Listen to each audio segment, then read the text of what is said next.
Akcija. Marendin. Zalogajnica. Bistrologija. Visoka gastronomija.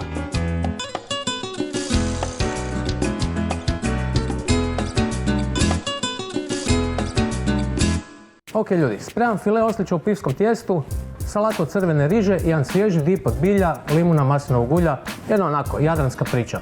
Imamo tu prekrasnog oslića, svježeg, taj je ulovljen na parangalu. Razlika od parangala i mreže je to što riba nije istučena, ko što zna biti iz mreže. Oslića ću filirat, meni je to osobno jedna od dražih riba, nježno meso, sočno. Priprema u pivskom tijestu onako taman ili pohano, ali ovo je možda ljepša varijanta. Oslić je jako jednostavan za filiranje, on ima tu nekakvu srednju svoju kost, file se lako odvaja, zarežem po leđima, glava i skidam taj file. Evo ga, jedna, druga strana, uz kost. Kod škrga zarežem glavu i probijem potrbušinu. Isto to s druge strane.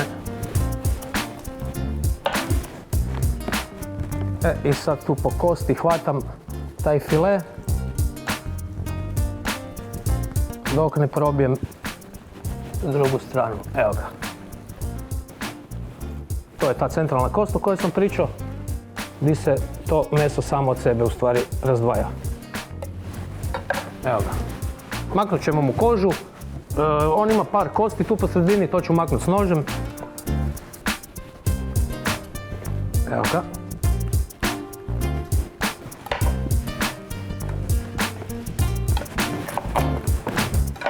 Ovog je najbolje napraviti juhu ili nekakav temeljac za rižoto, kako god.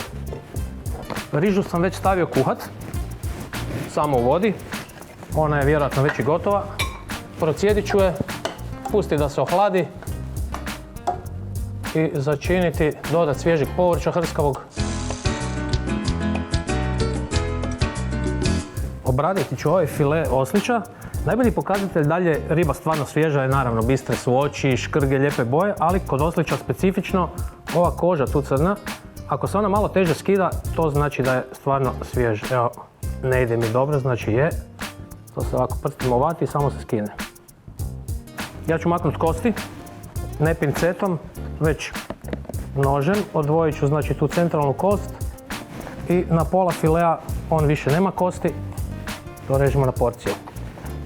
Jednom fileu ću maknuti kožu, drugog ću namjerno ostaviti sa kožom, pa ćemo vidjeti razliku kod pohanja. Najbolje prstom napipa da li još ima koja kost negdje. Oslić se uglavnom lovi po zimi, u stvari po zimi je on najbolje kvalitete. Po ljeti kad je voda već malo pretopla, on se i povuče u duboko i jednostavno nije to više to. Sada po zimi puna je tržnica svježih riba, oslića, svega. Uhvatit ću ribu za rep i jednim brzim potezom riješiti kožu. Evo ga. Ista priča koji kod ovog sa kožom. Ovaj zadnji repni dio maknem, tu nema nikakvih kosti. A ovaj file ovdje, tu centralnu kost odrežem.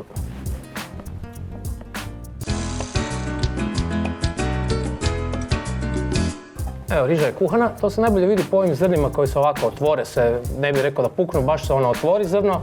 Nek se ta riža hladi, ja ću za to vrijeme napraviti taj dip od kiselog vrhnja. Kiselo vrhnje je svježe bilje, limun za svježinu, naravno maslinovo ulje, možda dodam češnjaka, možda i ne. Vidjet ćemo.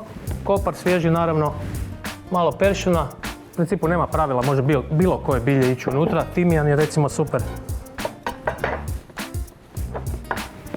Sitno sjeckano. Evo ga, to će mi biti dosta. Malo kopra. Kopar i riba, naravno, dobitna kombinacija. Uvijek.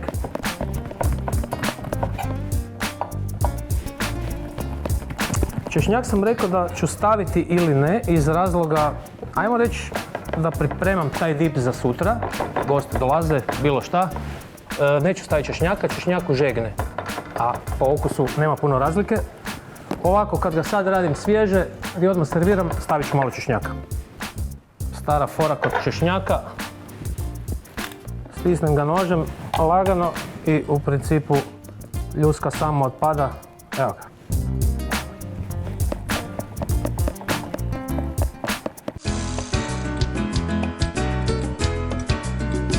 Evo, kiselo vrhnje. Riba nam je u frižideru, nećemo je vaditi van prije prženja. Sad ću se baciti na ovaj dip. Češnjak smo rekli, nećemo pretjerati. Bilje, tu nema pretjerivanja. Sok limuna. Ja to ovako kroz prste provučem da koštica nema. Evo ga. I ajmo sol, papar.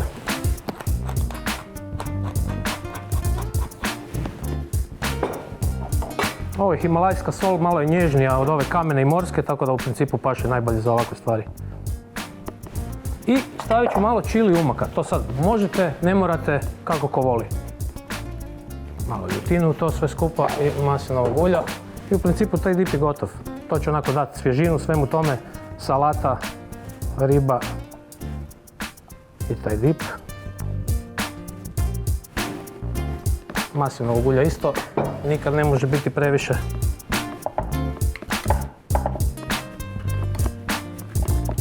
Evo ga. Lijepi svježi dip.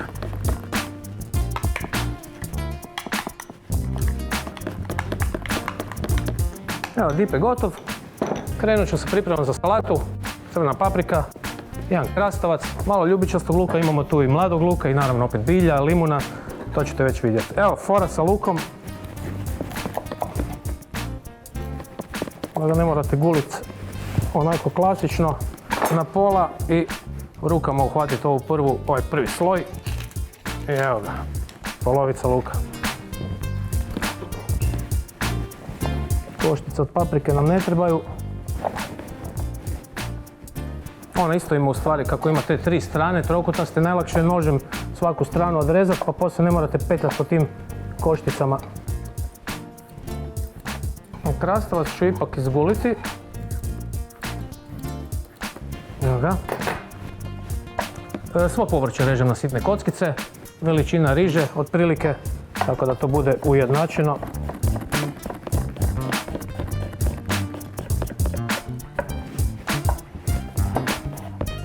Ja se uvijek malo pripomognem ako ne pogodim veličinu luka ovako iz prve. Nije nikakav problem njega još kao i bilje nožem usitniti. Više volim rezati luk sa nožem nego recimo u nekakvoj spravici jer raskaši jednostavno taj luk, ovako on ostane hrskav. Paprika isto na male kocke.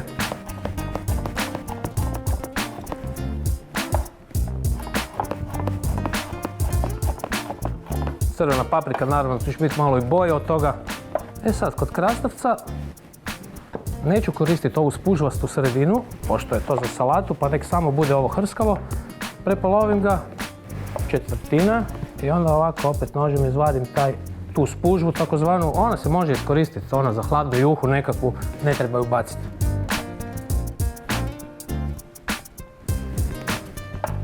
I opet na kockice koji sve ostalo.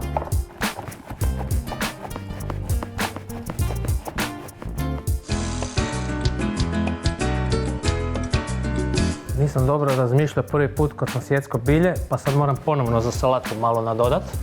Isto ću uzeti malo peršina. Evo ga, mladi luk. I, a može svježi korijandar, zašto ne? Mladi luk na kolutiće, naravno. A bilje ću nasjeckat klasično. Ajmo, peršin, super. Malo korijandra, svježi korijandar, super začin, meni jako drag, neki ljudi ga ne vole. Ima taj nekakav tu limunkastu notu. Obzirom da radimo salatu u kojoj će biti malo i soja sosa, korijandar će tu jako dobro sjesti. Da provjerimo rižu. Ona se poprilično ohladila, preselit ću to u ovu zdjelu gdje ćemo začiniti. Nek se još lagano ohladi i početi sa pripremom tijesta. Ajmo ovako. Par žlica brašna, oštro brašno koristim kao za palačinke. To tijesto i je po nekakvoj gustoći slično tijesto za palačinke, osim što umjesto mlijeka ide pivo unutra. Bjelanke odvajam od žumanjaka, njih ćemo poslije nalupati u snijeg.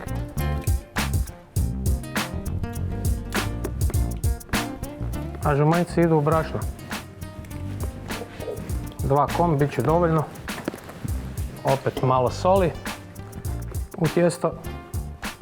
I crvene paprike, da to tijesto malo porumeni.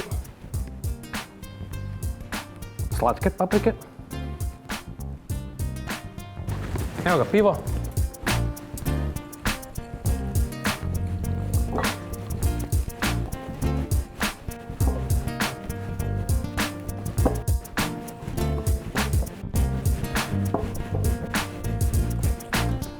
Tako. Obzirom da bjelanci idu tučeni u tijesto, da ono postane onako prozračno, ova bazna smjesa može biti malo gušća. Evo vidimo kako je lijepo to pocrvenilo od paprike. Evo ga, začinit ćemo salatu, dodati luk i svo ovo povrće koje smo narezali i bilje. Tu mi je ostalo ovog malo sjeckanog češnjaka, to ću isto dodati u salatu. Sol, papar za početak. Ova salata će biti onako hrskava, obzirom na to svježe sirovo povrće unutra. Dodat ćemo limuna, nekakav taj slatko-kiselkasti okus lovimo. Slatkoću ćemo dobiti i od mrkve koju ćemo naribati na kraju unutra. Limun, jabučni ocat i naravno maslinovo ulje. I malo soja sosa, kako sam rekao.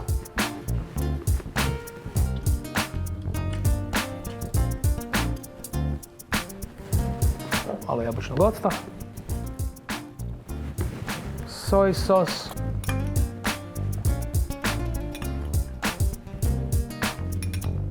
Salatu kad začinim, pustit ću da malo da se prožmu ti okusi, da prorade začini, probat prije serviranja i ponovno nadozačiniti ako će trebati. Maslinovo ulje.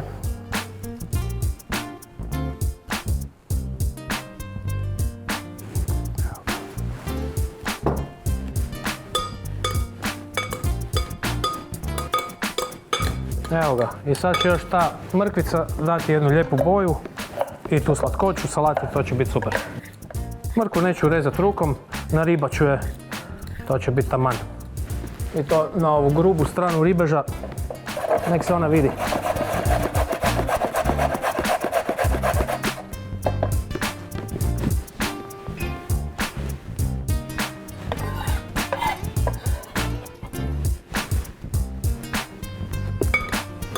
Mislim da je salata već lagano spremna. Probat ću je da vidim da li šta fali. Pustiti da odradi svoje. I idemo finiširati oslića.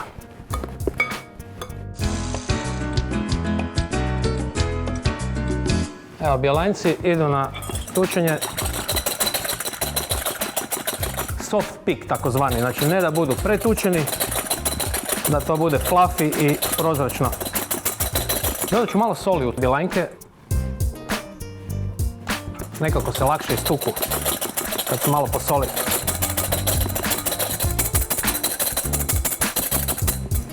Evo, još su malo mekani, još malo. Evo, vidimo kako su lijepo pobijelili. Lagano je to, još malo. Evo ga, ne treba više od ovoga. Ja ću sad pripremiti ribu, posolit ću je, popapriti naravno, uvaljati u brašno, spojiti bjelanjke sa baznim tijestom i idemo na prženje.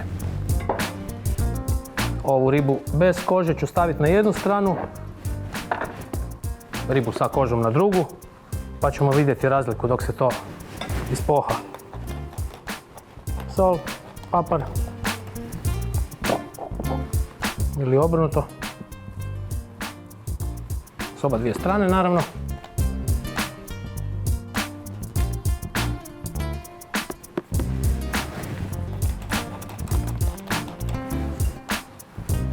strašno.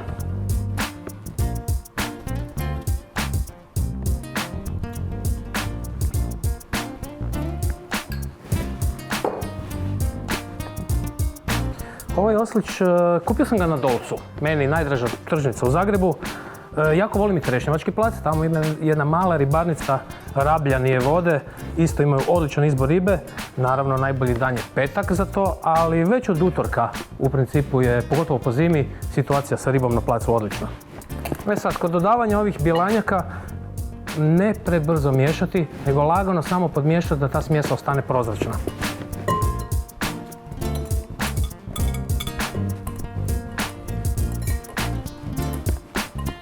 Neka ostane slobodno ovako tog bjelanjka malo da se i vidi, to nije nikakav problem, dapače. Ulje. Dosta ulja, pošto u stvari pohamo ribu. Dodat ću kap maslinovog ulja radi mirisa. I malo maslaca.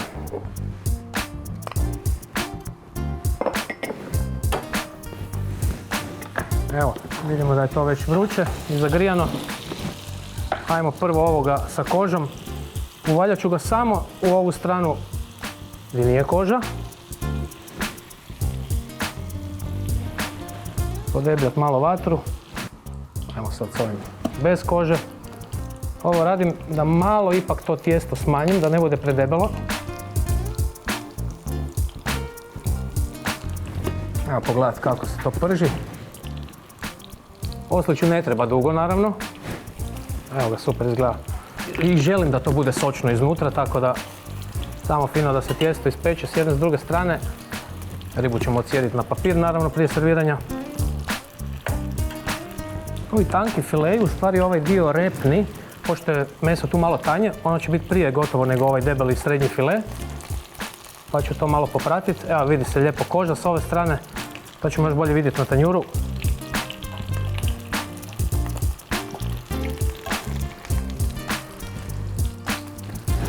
Još malo maslaca ću dodati pred kraj da se to malo zapijeni i da da jedan fini okus. Ovo je varijanta pripreme ribe za fish and chips. Englezi ovako rade fish and chips, isto u tom sličnom tijestu. Mi nećemo imati čipse naravno, nego tu salatu. I nije bakalar, nego je oslić.